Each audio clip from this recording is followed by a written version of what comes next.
subscribe dan tekan tombol lonceng. Terima kasih. Selamat menonton.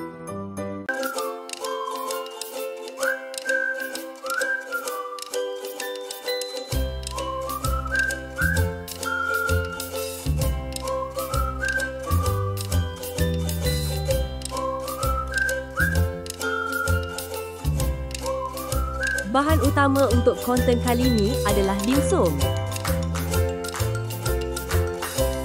Mula-mula tumis bawang putih.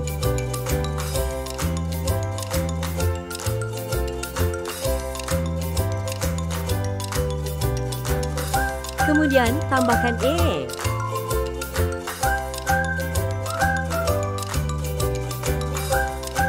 Masukkan beberapa ulas halia dan daun bawang.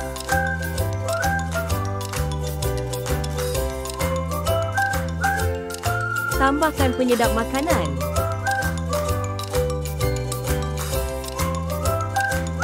Sedikit garam. Serbuk lada putih. 1 sudu minyak bijan. 1 sudu kicap cair.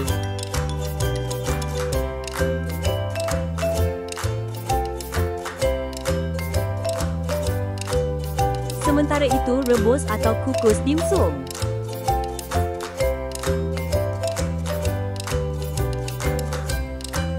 Setelah mendidih, pindahkan ke dalam mangkuk.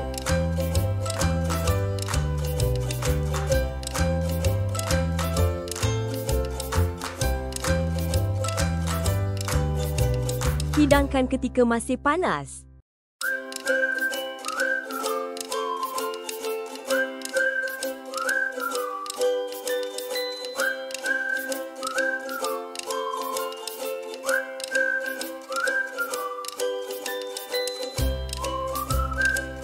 Sup dimsum ala Shin style dah siap.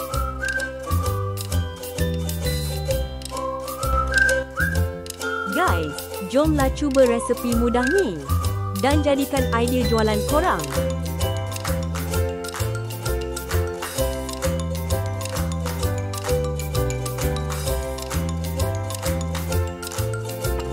Jika suka dengan video ini, jangan lupa like, share, komen dan subscribe.